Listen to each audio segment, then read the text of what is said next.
thank you to Ate Bernadette and Stefan for bringing here in our Mass today a beautiful image of the feast that we are celebrating today, the solemnity of the sacred body and blood of Christ. Let me invite you for a short reflection. And let me begin with a favorite story of mine. There was a baptismal celebration and party for a new baby of a soldier and his wife. Before the ceremony, the priest approached the father and asked, "Are you prepared for this solemn event?" And the soldier smiled at the priest and said, "Of course, father. I've got 2 hams, pickles, bread, cake, cookies." And the priest interrupted him, No, that's not what I mean. What I mean is, are you spiritually prepared?" And the father was a little bit confused and said, "I don't really know what you mean, Father, but I actually prepared 3 bottles of whiskey for us."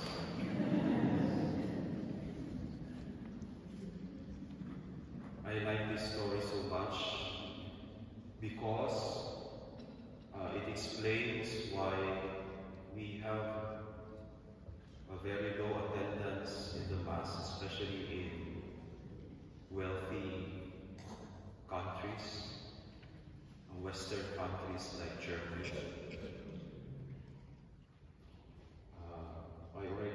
I have already shown you this statistics. So Mass attendance by country. The highest Mass attendance come from countries in Africa, countries like Philippines. Germany is at the bottom, only 11%. Now, I didn't tell you the reason why. This is what I think and what I feel may be the reason why.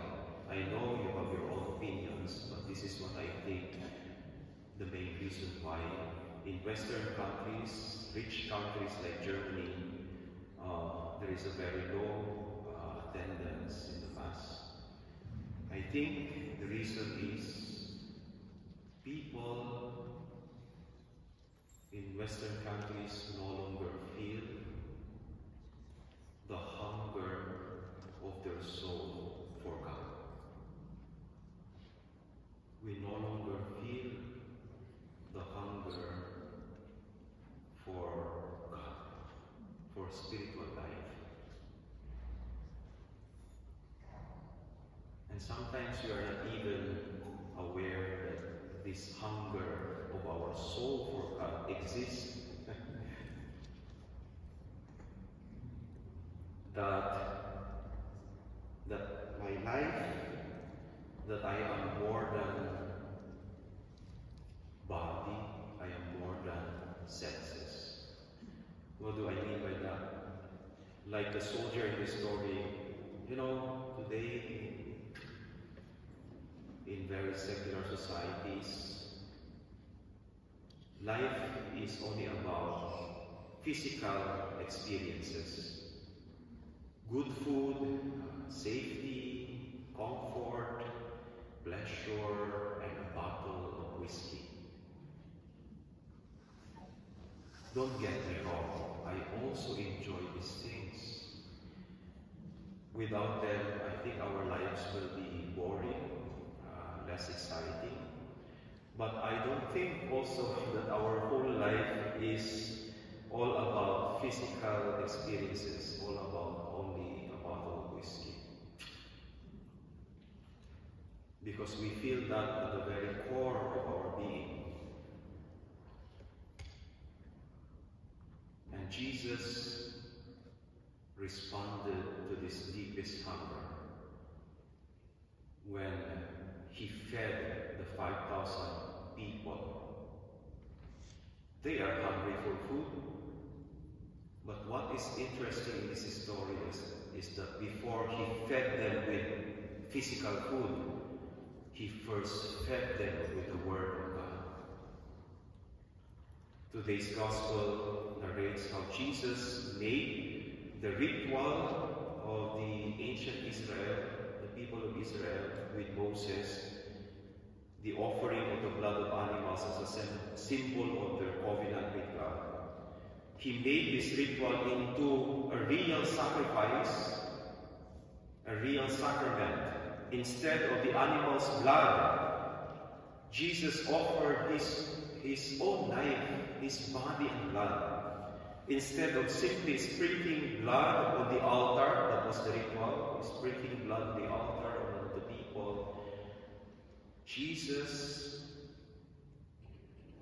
said, "Take, eat, this is my body. Take, drink from it, this is my blood." Now may I go to the bottom line, to the point of this homily. If you have doubts that what you are receiving in the Eucharist is the Lord, because that is a fact, a reality now, especially in Western countries. 70% of people in Western countries do not believe that what they receive in the Mass is the body and blood of Christ. Well, here is a beautiful explanation of Bishop Robert Barron about what happens in the Mass, just in case you have doubts.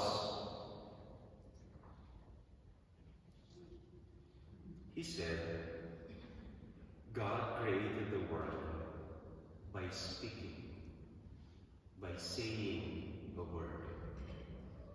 God creates by speaking a word. In the book of Genesis, in the creation story, God said, "Let there be light." What happened? And there was light. And so on. Read Genesis chapter 1 and you will know that every time God says a word, it becomes true, it becomes real, it becomes a reality. Jesus is God. The night before he died, he took bread, ordinary bread, and he said in front of his disciples, "This is my body." Those are the words he has spoken. Remember, Jesus is God. Then he took a cup of wine and says, "This is my blood." For the Protestants, these words must not be taken literally, but only symbolically. That's why most Protestants do not believe in the real presence of Jesus in the Eucharist. They don't have the tabernacle in their churches. The bread is only a symbol, the wine is only a symbol. Well,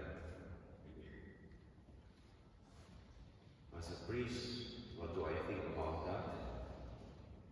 If the words of Jesus are only symbolic, then why should I take the Mass seriously?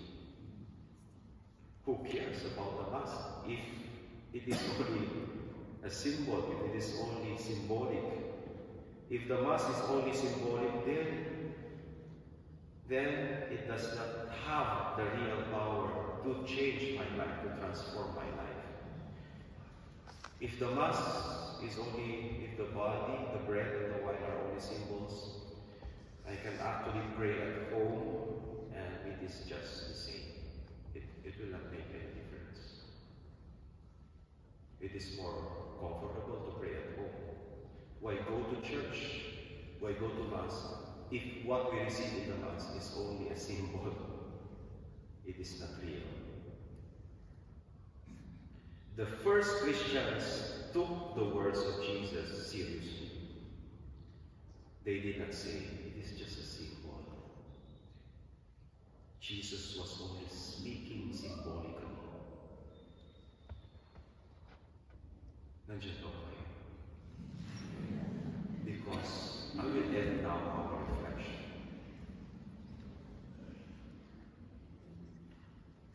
Although there has been reported many Eucharistic miracles, I think they are true, they are genuine. The Eucharistic miracle in Lanciano Italy, in Valdor. They have the same story. A priest doubted that the ordinary bread and the wine that he is consecrating will become the true body and blood of Christ. That is the story of Lanciano in Italy and in Valdor here in Germany. The priest doubted the bread will become the real body of Christ. And then God gave us these miracles.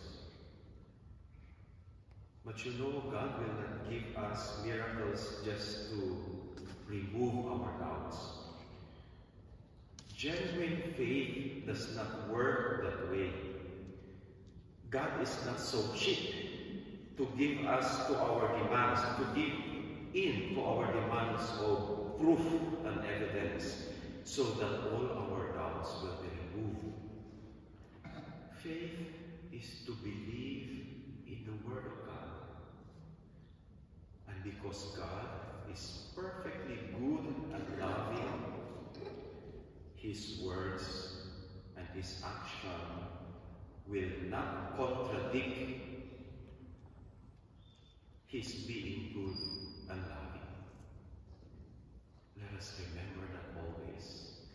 His words and actions never contradict His being good and loving. Therefore, we can trust His words, we can trust His promise. When He says to us, "This is my body," then we trust His word.